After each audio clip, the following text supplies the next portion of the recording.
Hey everyone, welcome to Spill Peel. Let's talk about Ananya Pandey's bad acting and how is it possible that actors इतना खराब acting करने के बाद भी ये इंडस्ट्री में सरवाइव कर पाते हैं.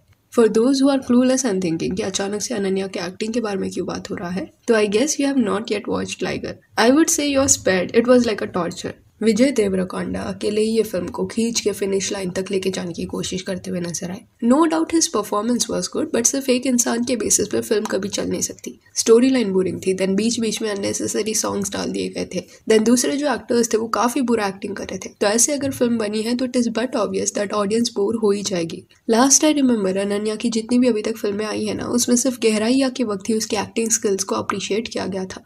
Other than that her acting has been mediocre. And don't link this to nepotism or anything. No one is calling out Ananya this time because she is a star kid. This time it is genuinely about her acting skills. Actor बनना है तो the basic rule is कि acting आना चाहिए. पर still Bollywood में ये pattern देखने मिल रहा है कि जिन्हें एक्टिंग आती भी नहीं है उन्हें ऐसे प्रोमिनेंट रोल्स मिल रहे हैं जो वो निभा नहीं पा रहे. गुड लक जेरी जो फिल्म था ना, इसमें जानवी ने ऑफकोर्स ग्रोथ दिखाया था उसके एक्टिंग स्किल में, but still it was flawed क्योंकि वो एक्सेंट पकड़ नहीं पा रही थी. Then Sara Ali Khan has given many cringeworthy performances, but still she is titled as a good actor. ये सॉर्ट आउट नहीं होगा वीर. क्या हो गया जोई? तुम मुझे तंग करने लगे. सॉरी, वो कल रात से करनी आए हैं. फोन भी ऑफ है, मैं बहुत ट्राई कर रही हूँ. हाँ, एट टाइम्स इनकी खराब एक्टिंग ग्लैमरस सेटअप के पीछे छुप जाती है, पर फिर बड़े बड़े प्रोडक्शन हाउस के अंडर अगर फिल्म बन रही है तो ये एक प्लस पॉइंट है, जैसे स्टूडेंट ऑफ द ईयर 2 के दौरान हुआ. ओवर द टॉप सेटअप पे लोगों ने इतना ज्यादा ध्यान दिया कि no one actually noticed Ananya's acting skill that much. तो उस फिल्म में जो उसका रोल था ना, उसके लिए शी वाज प्रेज्ड. ऊपर से अनन्या को फिल्म फेयर का बेस्ट डेब्यू अवार्ड भी मिला. इवन सारा अली खान को भी 2019 में बेस्ट फीमेल डेब्यू का अवार्ड मिला था. दो सारा के केस में जो उसकी फर्स्ट फिल्म थी ना, वो एक्चुअल में काफी अच्छी थी. ऑल्सो 2014 से लेके अभी तक जिन जिन को बेस्ट डेब्यू का अवार्ड मिला है ना, उस लिस्ट में इफ यू सी तो एक्चुअल में सिर्फ कृति सेनन एंड भूमि पेडनेकर ऐसी एक्ट्रेसेस रही है जो एक्चुअल में सिर्फ पहली फिल्म में नहीं पर उनकी सारी फिल्मों में कंसिस्टेंट रही है. सीधी बात यह है कि दे कैन एक्ट. अभी आई एम नॉट सेइंग कि सिर्फ एक ही फिल्म के बाद एनीवन कैन फिगर आउट कि एक पर्सन अच्छा एक्टर है कि नहीं. It is not quite possible. At least 3 फिल्में are required to know that, क्योंकि एट टाइम्स एक एक्टर ना एक ही टाइप का रोल करने में अच्छा होता है, but if you remove them from their comfort zone and give them a challenging role तो पॉसिबिलिटी है कि वो उस रोल को ना कर पाए. Such actors are not versatile क्योंकि एक ही तरह का character they can play well. And Filmfare जो है ना, वो अपना क्रेडिबिलिटी लूज करते जा रहा है. लाइक रीसेंट कुछ ईयर्स में जिस तरह अवार्ड्स वो बांट रहे हैं, that has raised many questions कि क्या इन लोग एक्चुअल में फिल्म को जज करते भी है कि नहीं, और जस्ट अवार्ड फंक्शन में कौन कौन आएगा, कौन परफॉर्म करेगा, उसके बेसिस पे वो डिसाइड करते हैं कि कौन जीतने वाला है. And here's a fun fact, you know 2013 में आलिया भट्ट को बेस्ट डेब्यू का अवार्ड नहीं मिला था, but we all know what an amazing actor she is. Instead उस साल में आलिया की जगह Ileana D'Cruz got the award.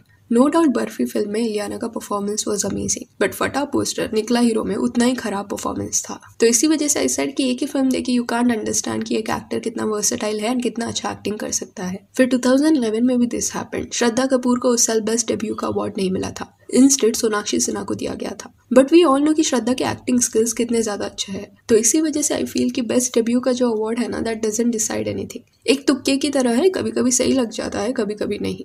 And if you are wondering कि why actors who can't act are still casted in films, then I would say it is all about connections. It is like reference and connections की basis पे job मिलने जैसा. Take Janhvi Kapoor से example. In case कोई और उसे फिल्मों के लिए साइन नहीं करता because they don't want to take a risk, तो स्टिल उसके पास इंडस्ट्री में बने रहने का एक तरीका है. She has Boney Kapoor, her father, जो खुद एक प्रोड्यूसर है. तो किसी फिल्म में को प्रोड्यूसर अगर वो अपना पैसा लगा रहे हैं तो he can pressurise makers to cast his daughters in the film.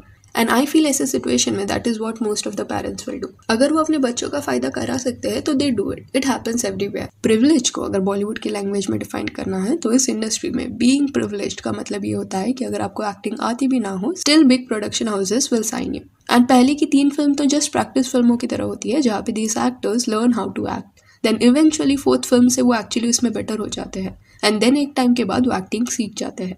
This is being privileged. जो भी प्रिविलेज नहीं है उसे ऐसा 3 मौका नहीं दिया जाता. अभी अनन्या के केस में ऐसा लग रहा है कि वो लर्निंग फेज में है. Eventually she will learn acting. And कुछ ट्वीट्स भी आए हैं जो लाइगर फिल्म देखने के बाद लोगों ने किया. One person said Liger is definitely a bad movie, but what made it a unbearable torture film for me is the acting of Ananya Pandey. Please avoid casting Bollywood actresses in Telugu films. Then one person wrote, वाह क्या acting है struggle queen Ananya Pandey की. कोई Oscar दो इन्हें। फिर और एक यूजर ने लिखा, These guys are groomed for being a prospective actor from their adolescence and yet they turn out to be like this. They hit gym, go to dance and acting schools all for this. It is simply because they don't love their craft and just want to be famous for nothing. And liger film का एक clip काफ़ी ज़्यादा viral हुआ है जहाँ पे विजय देवरकोंडा अनन्या को I love you बोलते हैं एंड अनन्या के उस सीन में जो एक्सप्रेशंस है ना वो काफ़ी वियर्ड थे। इवन IMDb रेटिंग्स इस फिल्म के काफी लो है, प्लस रिव्यूज जो ये फिल्म को दिए गए हैं आर रियली बैड। अभी in such cases you can't tell people to not be harsh और not be negative. See social media पे किसी फोटो पे जाके उसके नीचे नेगेटिव कमेंट करना अलग चीज होता है, इट इज ट्रोलिंग। बट पैसा दे के टिकट लेना देन 2 to 3 आवर्स का फिल्म देखना एंड अगर वो फिल्म इतनी ज्यादा डिसअपॉइंटिंग हो तो फिर इट इज ऑब्वियस कि लोगों का डिसअपॉइंटमेंट दिखेगा रिव्यूज में। They paid for something that just wasted their time. And Bollywood की कई फिल्मों का हाल थिएटर्स में बैक टू बैक खराब ही रहा है। Producers have money, but they don't know where to put it, on which script they should take the risk to get a hit film. They are unable to figure out this problem, and इस वजह से वो same mistakes को repeat कर रहे हैं. And this happens to everyone. It is like ऐसे situations होता है जहाँ हम समझ नहीं पाते कि क्या गलत चल रहा है और कौन सा ऑप्शन चूज करना है। ऐसे वक्त पे if you want to avoid taking wrong decisions, then I would say the art of thinking clearly. ये बुक समरी आपको go through करना चाहिए। इसमें काफी ऐसे टेक्निक्स मेंशन्ड है which will amaze you. एक लाइन था इसमें जो कुछ इस तरह था, You think you can change things that you have no control over. तो ये लाइन जिस कॉन्टेक्स्ट में बोला गया था ना उसमें ये मतलब निकल रहा था कि कंट्रोल एक इल्यूशन की तरह है। We think that we are in control of the situation, we have the upper hand क्योंकि हमें चूज करने का मौका मिल रहा है, but in reality it is just illusion, we were never in control. ऐसे और भी इल्यूशंस के बारे में इसमें बात किया गया है। तो आई वुड रियली सजेस्ट कि the art of thinking clearly ये बुक समरी आप कुकू FM पे सुने। कुकू FM इंडिया का एक लीडिंग ऑडियो बुक प्लेटफॉर्म है जहाँ पर आपको 10,000 से भी ज्यादा ऑडियो शोज मिल जाएंगे। यहाँ पर आपको ढेर सारे बायोग्राफीज देन ऑडियो बुक्स में मिल जाएंगे, वो भी आपके मनचाहे भाषाओं में। अभी ऑफर चालू है कुकू FM पे, अगर आप स्पिल 50 ये कोड यूज करते हो तो आपको 50% ऑफ मिलेगा, यानी कि साल भर की कॉस्ट आधी हो जाएगी। कुकू FM की पूरी ऑडियो लाइब्रेरीज आप एक्सेस कर सकते हो सिर्फ 199 रुपीज में, नहीं तो it is 399, but spill 50 code से आपको फ्लैट 50% ऑफ मिलेगा और ये कोड बस फर्स्ट 250 यूजर्स के लिए वैलिड है। Moving on to the next thing, so there is this hashtag going around boycott Brahmastra, because apparently Alia Bhatt ने भी सेम स्टेटमेंट बोला है करीना की तरह कि नहीं पसंद तो मत देखो film. And if you don't like me, don't watch me. Like I can't help it. Like that. अभी I saw the whole interview and seems like Alia का ये जो पार्ट है ना वो आउट ऑफ कॉन्टेक्स्ट लिया गया है। Some of you में से कि फिर करीना के केस में भी ये बोला जा सकता है कि आउट ऑफ कॉन्टेक्स्ट सब लिया गया था। तो दोनों इंटरव्यूज में ना डिफरेंस ये है कि करीना का वो पूरा interview he audience and nepotism के बारे में था। It was a dedicated interview. She wasn't promoting any film or they were not discussing anything else apart from this topic.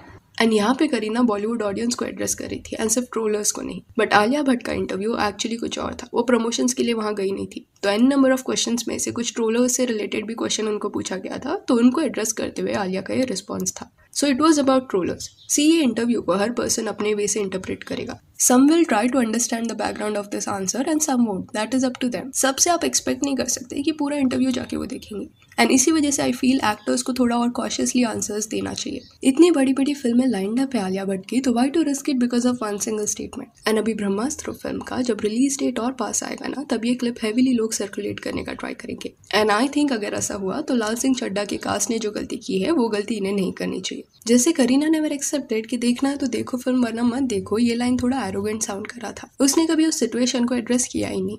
It seemed as if she is not at all bothered.